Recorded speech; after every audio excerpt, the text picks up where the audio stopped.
Welcome to episode number 29 of Talking Mopars and the first episode of 5 in a special week-long limited series for Listener Appreciation Week. We've reached a 20,000 plus download milestone on the podcast this past week, and I thought I would show you my appreciation by not just giving you an extra episode this week, but an extra episode for every day this week. Each episode will contain a project car of the day, high-performance parts, listener stories, and a special little segment to close out the show that is a must-listen for Mopar enthusiasts. We're going to revisit a section from Dodge's 1970 Scat City every day, and I'm going to be your tour guide. What on earth is Scat City, Chris? Stick around to find out. This is going to be a week of Mopar fun. So without further ado, if you are a Mopar enthusiast, then you are in the right place. Don't go anywhere. You're tuned into the best Mopar enthusiast-driven podcast on planet Earth, and I am your host, Chris Albrecht, better known as the Mopar Hunter, and this is Talking Mopars.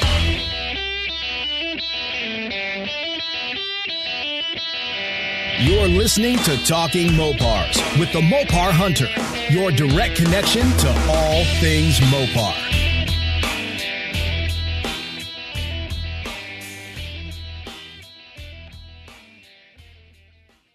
Welcome, friends, once again to Talking Mopars.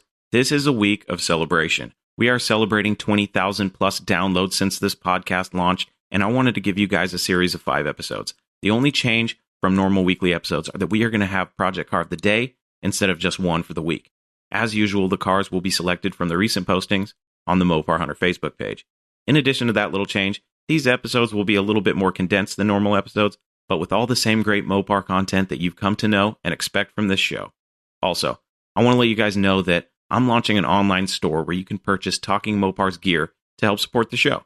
There's going to be clothing like t-shirts, tank tops, sweatshirts, hoodies, and long sleeves for guys, gals, and the kiddos too. We're even going to have some stickers. Ordering these products is a great way to show your support for the show while getting something cool in return. You can't beat that. The store officially launches on Friday, and you will get more information on where to purchase on Friday's episode. I'm really excited for the future of the show, and especially excited to give you a week's worth of Talking Mopars. So buckle up, folks, and let's get this show on the road.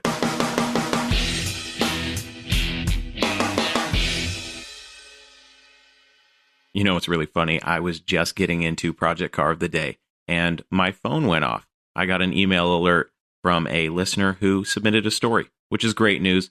So shout out to Cody. Thanks for sending in your story. I will get to it later this week. But for right now, let's get into Project Car of the Day.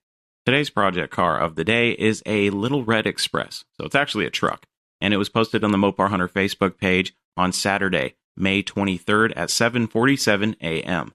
Let's read the ad. Mopar Dodge, 1978 Little Red Express, $9,500, North Jersey. 1978 Little Red Express, one of 2,118. Hasn't been driven since 2000, runs good, decent interior and body, has 25,732 original miles. Needs some work to be roadworthy again, has many NOS parts collected over the years, looking for 9,500 or best offer. I will send pics to Sirius only. Title status is clean. All right, folks, what we have here is a Little Red Express, and it apparently has really low miles. If this is an original 25,000 mile truck, that's amazing. And the condition, from what I see, it appears to be in reasonable condition. I would call it survivor quality. If we're considering a survivor, basically a vehicle that has withstood the test of time and hasn't completely rotted into the ground and maintains most of its originality. The logos on the door starting to fade. The wood paneling on the bed is definitely faded and definitely showing its age. Got some old slotted mags on it. Has a nice stance. And the interior looks really clean. Got the buddy buckets and the tough wheel. No radio, that's okay. It looks like it has a sunroof in it, which, you know, in my opinion, I don't mind a sunroof in a truck, but there is the chance of it leaking, which is never a good thing. You know, as far as originality goes, some people just don't want a sunroof. I wouldn't mind it. I would prefer it without a sunroof, but that's okay. The seat looks to be in really good condition. It may have been recovered at one time because it does not look like original seat material, but that's okay too. The bed floor looks like it's definitely seen better days. It's showing its age, but it's not completely gone or rotted like a lot of these are when you find them in fields and whatnot. This truck is actually in really good condition. Even under the hood, it still retains the factory air cleaner lid and even the chrome valve covers, so that's cool. It does have some headers on it, but no harm, no foul. The truck's in really good condition. Even the grill doesn't look too hammered. And with these things, with these tin grills, man, they get hammered all the time. So it's not uncommon to find one of these 72 to 80 Dodge trucks that we call tin grills and see the grill in great shape. They're usually a little worse for wear, but this truck is really in decent condition. And for $9,500 or best offer, in my opinion, it's a great deal, especially for this truck that seems to be mostly original. I mean, the paint, it doesn't look like it's ever been repainted. It still has some of the factory pinstriping on it. It's really, solid. You look at a lot of these 72 to 80 trucks and they're plagued with rust. I don't see that too much on this truck unless there's some, hidden things. But also, you really won't know until you actually get out there, obviously, because these are pictures on the internet. And we all know that you can't trust 100% pictures that you see online. You have to go see these cars in person in order to get a better idea of the real condition. But like I said, it looks good. It looks to be original paint. And like I said, the door logos are starting to fade out. And, that's cool patina to me. So you combine that look with old school mag wheels and you have a really cool little cruiser truck. Something that you won't have to worry about, parking in questionable sections of the parking lot. You know what I mean? If you have a 1970 Superbird that's fully restored, a 6-figure car, you're not going to park it in the front of a grocery store or something. And chances are you're probably not taking your 70 Superbird to go grocery shopping, but you never know. But this truck you can take anywhere, and it runs good, according to the ad, but it needs a little bit of work to be roadworthy again, which isn't that big of a deal. The guy also says he has a lot of NOS parts. Now, for those of you that are, newer to the game, NOS means not nitrous oxide systems, and don't say NOS. When you see ads for, classic cars and you see NOS, that's new old stock. That means these are all old parts that were still sitting on dealer shelves that were never sold to the public, and they're still in the original packaging. So he's got a lot of NOS parts, and he actually lists them off. So here's his parts list. He's got an extra air cleaner decal, 2 armrests, baffles for the radiator, brake light lens, cargo light switch, a dash bezel, dash trim, an amp gauge, door and glove box locks with keys, door handles, door panel clips, door panels, an emergency brake, front side markers, fuel gauges, fuse box cover, headlight rings, heater controls, intake and Holley carb, light lenses, rocker panels, name plates, mirror brackets, oil pressure gauge, plate light, power steering hoses, power steering pump, radiator water tank, radio, rugs, running boards, slotted wheels with tires, stacks, starter relay, service manual, sun visor clips, wheel center caps, windshield trim, wiper arms, wiper motor, and wood door trim. He's got, I don't even think I listed it all. He's got a bunch of extra stuff. Now, hopefully this is the parts list for everything that he actually has that's NOS. Because if that's the case, he's got a lot of parts here for $9,500 or best offer, and the thing runs. So, and it's not a rot box. This thing is a great deal at $9,500. If you could get this thing for $7 or $8 or less, my God, what a deal. I wouldn't be surprised if I saw this truck posted for, $15,000 to $20,000. And I know some people are going, oh, you're crazy. $20,000 for a Little Red Express? Yeah. Finding one in original survivor condition, and I use the term survivor in this case loosely, but we're going to go ahead and call this a survivor. All right. Because to me, it looks mostly original, with the exception of, day 2 wheels. So I'm going to go ahead and call this a survivor. And whether or not that's actually the case, even for $9,500, if this was a survivor for $9,500 that was completely original, man, steal. That's my opinion, and I'm sticking to it. That was Project Car of the Day. No Mopar left behind.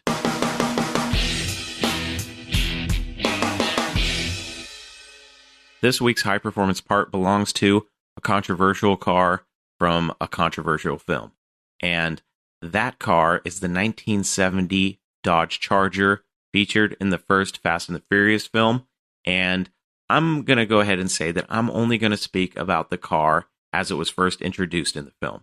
And that scene is when Dom Toretto brings Brian into his garage to show him the Charger that he and his dad built. Now, it's commonly known that a lot of the cars used in the Fast and the Furious film, the first one, were all stunt cars, and apparently they all had Chrysler big blocks, 383s or whatnot, but none of them had Hemis. not the ones that were actually moving. But we're going to talk about the car in this first reveal scene when we first see this Charger. And one thing that we know immediately is that it's got a giant blower. And a lot of people automatically see the spark plugs in the center of the valve cover, and they automatically think Hemi. And they would be correct. Here's the difference. A lot of people would automatically think 426 Hemi, especially those who, back when that movie came out, I know I saw it when it first came out because I was in high school, and I know that 99% of the people in the movie theater that I was in anyway were import guys, and none of them knew what they were looking at. They would automatically assume 426 Hemi. But being a real Mopar guy, you take a look at that engine and you go, wait a second, the spark plugs are not going to the front. The distributor is not in the front of that engine. They are going to the rear. And we automatically know that that's probably based on a first generation Hemi. And you'd be correct. The Hemi in that vehicle was actually a Chuck Taylor Racing Engines Hemi, and it was based off of 392. It does have a blower, and here's the disappointing news. The car never moved under its own power with that engine. It was simply used for that scene. Because, did you hear that? I think there's people lighting off fireworks in the distance. So I'm sorry if you can hear the fireworks in the distance, folks.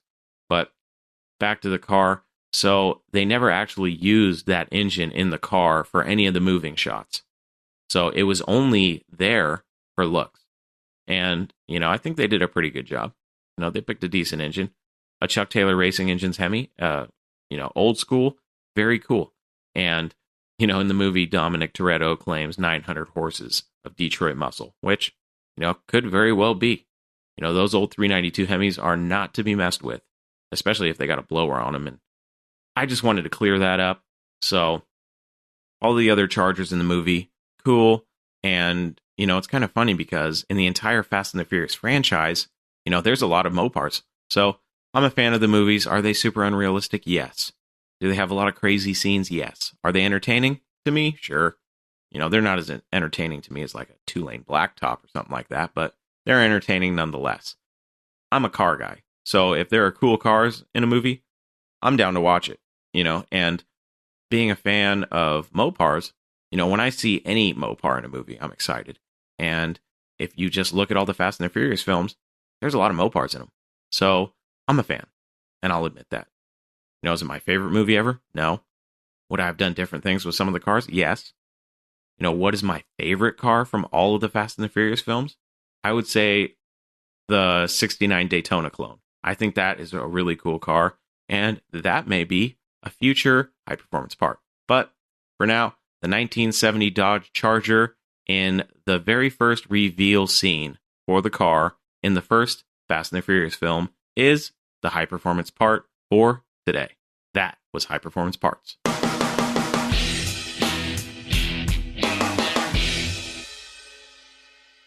Today's listener story is from Stefan, and he's from Iceland. And here is Stefan's story, a young Icelandic man's Mopar story. Living in Iceland means that old cars rot away and most people need reliable cars for the 4 seasons we get here. When I got my license in 2007, I got a cheap Toyota Beater, but I always loved old cars, especially Mopars. But the few Mopars that were left on the island were either not for sale, expensive, or too far gone. For the next few years, I juggled Mustangs, Mercedes, and some lesser cool cars. Then in 2013, I saw a discussion on Facebook where some locals were talking about darts, and one guy posted a picture of a really bad 69 Dart GT, but it was mostly there. I contacted the guy who posted the picture, and turns out that he had the car and had taken it to a friend's junkyard 27 years ago with the intention of using it to clone a 68 Hemi Dart one day. After talking to the guy a few times, I convinced him to sell it. 2 days before Christmas 2013, I drove to the junkyard and picked it up. Front frame rails, transmission cross member, and most of the floor was pretty much gone. And with the little money I had, I went to work doing all the work myself and ended up restoring the car in 2 years. At this point, I had gotten to know some of the older Mopar guys, and that gave me a fighting chance to get other cars. So in 2018, I wanted a B-body. I found a 67 Coronet in pieces and rough shape that had really cool history in Iceland as a street racer, and even found pictures of it at the very first drag racing event held at the local track in 1978. The Coronet had taken part in sand drag racing and was well known back in the day as the White Coronet. As of today, the Coronet is on a rotisserie and rust repair is almost over. I can't wait to drive it. I have a 383 and 727 for it, but I really want to either go with a Gen 3 Hemi or stroke the 383, but first I just want the car on its wheels and painted. I really want to add a 68 to 69 Charger to my collection one day and a cool 4x4 tin grill, but I can't fit more Mopars in my shop currently, so I just have to look forward to those others. Anyway, that is just a little story from Iceland. Hope you enjoy it. Regards, Stefan. Hey, Stefan, thanks for sending in your story. Sorry it took me so long to get to it. I know a lot of you out there are going, hey, when are you going to get to my story? I sent it in months ago. And here's the thing. I'm an idiot. I accidentally mixed together my shared and unshared stories, and now I'm going through the pile trying to figure out which ones I've shared and which ones I haven't. So I may accidentally slip in one that I've already shared just because I don't remember. You know, there's been so many Mopar stories that have been shared on the show that it's hard for me to keep track, but I'm trying to go through the stories, and a lot of them I remember sharing, so I'm putting those in their own pile, and it's a nightmare right now, folks. So if you haven't heard your story yet, don't worry, I'm getting to it, I promise. And if for some reason after this week you still haven't heard your story and you sent it in months ago, email me, chris@talkingmopars.com, and let me know. And maybe you'll have to resend it, or maybe you want to put it on a voicemail this time. Who knows? But whatever the case, I have every intention of sharing every story sent to me. So if I've missed it for whatever reason, please get a hold of me and let me know. Okay? Now, Stefan, first of all, it's crazy to me that you're listening to the show from Iceland. I still have a hard time wrapping my head around the fact that this show is worldwide and that there are people all over the world, all over this earth, that listen to this show. That really humbles me. And, you know, it's crazy to hear about this Mopar hobby and how far it reaches beyond the United States and Canada. And, you know, it's crazy. And I think it's absolutely awesome. And Stefan, I think it's really cool that you got a dart that has been stored in a junkyard for 27 years and you restored it. That is awesome. I see some of the pictures that you sent me, and the car looks amazing. You do great work from what I can see in the pictures. It looks like you did a phenomenal job, and the Coronet sounds like a cool car too. So it sounds like you've got a nice little collection of Mopars, and I hope that someday you get your 68 or 69 Charger and your 4x4 tin grill. Keep me posted on your projects, and thank you once again for sending in your story. That was Stefan's story. If you want to hear your story on this show, email me, chris@talkingmopars.com, or if you really want to hear your story on the show, you can leave me a voice message with your story if you call 209-28-MOPAR. Remember, if your message goes over 3 minutes, then you have to call back and finish your story as many times as you need to. I find it a lot funner to hear your stories rather than to read them myself. So if you can, call me up, leave me a voice message, and I will share that on the show. So you'll be able to hear yourself on Talking Mopars. That's fun, and it's way cooler for me to hear someone else's voice other than my own. So keep that in mind and keep sending in your stories. That was Listener Stories.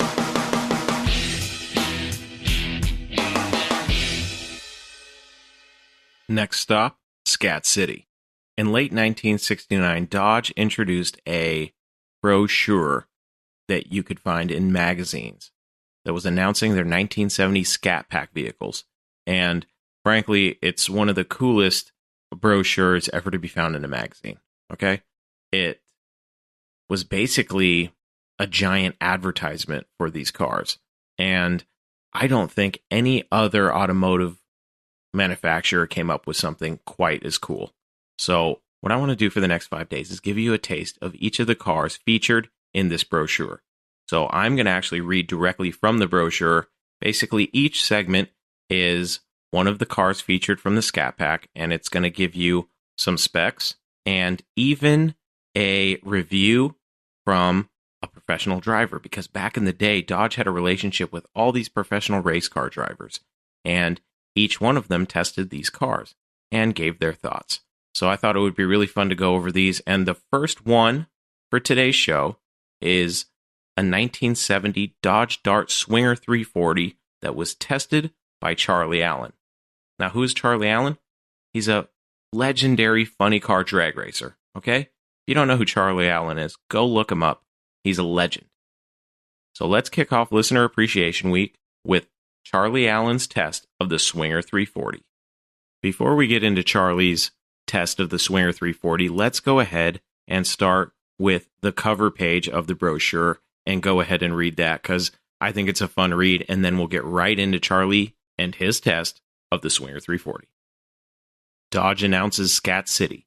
The 1970 Dodge Scat Pack is road ready.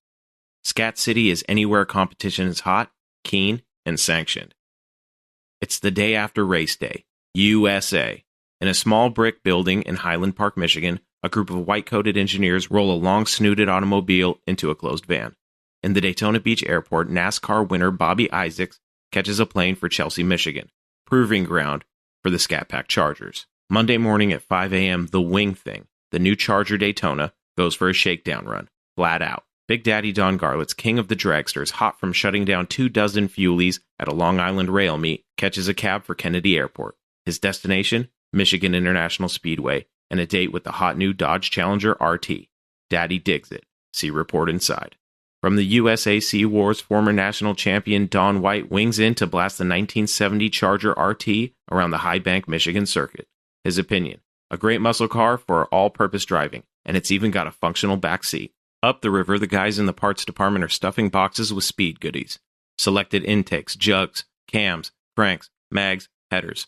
The works for the guys who won't take stock for an answer. Special show kits for those who want special styling. California Charlie Allen, the All-American boy, world's greatest Dodge Dart drag race artist, shows up to smoke the new version of the Swinger 340. At Detroit Dragway, the budget bomb lives up to its name. Dandy Dick Landy, who races for loot, puts his boot in the new Super B 6-pack, finds out it sizzles and gets off the line like lightning. Scat City is where it's taking place, where the Dodge Scat Pack cars are proving to be the toughest performance cars going, from Riverside to Raceway Park, from Dallas drags to super speedways. And back at the shop, a group is putting the finishing touches on a thing called the Scat Pack Club. Yes, gang, you do have a friend at the factory. He's waiting to talk to you. Welcome to Scat City, where the competition is hot, hairy, and sanctioned. Be a swinger and join the Scat Pack Club. Details on the following pages. And don't forget, keep the tack in the black. Charlie Allen tests Swinger 340. Rings it out good. Young Californian Charlie Allen has been drag racing funny cars for 5 years and is already shutting down many of the big names in the game. In his Dodge Dart last year, he took 10 major championship wins. Save your cash, fellas. The giant killer is here. Dart Swinger 340 doesn't have crazy foreign names or cartoon animals plastered all over the side, but that doesn't seem to slow it down much. What it has got is a high-revving 340 cubic inch V8 that nears the 6,000 RPM mark, and that's in stock form. The standard job comes with a new Mopar full synchro 3-speed floor-mounted gearbox. What you get for your dough is a sleek, stiff-suspended mini-bomb that can show a lot of the high rollers the short way home, provided you do it at a sanctioned meet. The one I tested was equipped with an optional Hurst 4-speed shifter, same kind I used in national championship drag racing. This transmission is almost crash-proof. I clocked some mighty fine ETs with the stock Swinger 340. In the show department, you can order buckets, hood pins, and lots of show goodies. My opinion of the Swinger 340, if you want to put your dough into go instead of moldings, you'll like it. I do. That was Charlie Allen's test of the Swinger 340 and what he thought of it. The Swinger 340 was equipped with a 340 cubic inch V8 that produced 275 horsepower at 5,000 RPM and 340 pound-feet of torque at 3,200 RPM. You know, if I want to hear about how amazing a car performs, I want to hear it from somebody who knows how to put the car through the paces. You know what I mean? So back in 1969, who are you going to get to do that? You're going to get professional race car drivers to come test these vehicles and give us their real-world opinions. So that's really cool. I think Charlie did a great job in describing the Swinger 340. Tune in tomorrow when we get behind the seat of the 1970 Super B 6-pack with Dandy Dick Landy. That was our first day exploring Scat City. Tune in again tomorrow.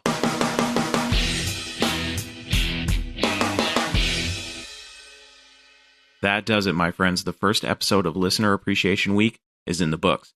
Thanks for joining me on this first of 5 episodes for the week, and thank you all for listening to the show. Without you guys, I'd merely just be talking to myself, which is okay, but my wife already thinks I'm weird, so in order to hold her off from having me committed, I need you guys to keep listening and keep helping me spread the word about this podcast. I hope you enjoyed the show today, and for more information about this podcast, or to listen and subscribe to the show, please visit TalkingMopars.com. And don't forget that you can send me your stories, questions, comments, complaints, suggestions, and everything else that's on your mind to Chris at TalkingMopars.com, or leave me a voice message on my voicemail box at 209-28-MOPAR to hear yourself on the show. Also, don't forget that on Friday, we are launching the Talking Mopars store, where you can purchase cool things like shirts, stickers, and more. We'll have stuff for guys, gals, and even the little ones too. So if you want to help support the show and get some cool stuff at the same time, be on the lookout for the launch of the store on Friday, including a little discount code. That's it, folks. Until we talk again, I am your host, Chris Albrecht, and that was Talking Mopars.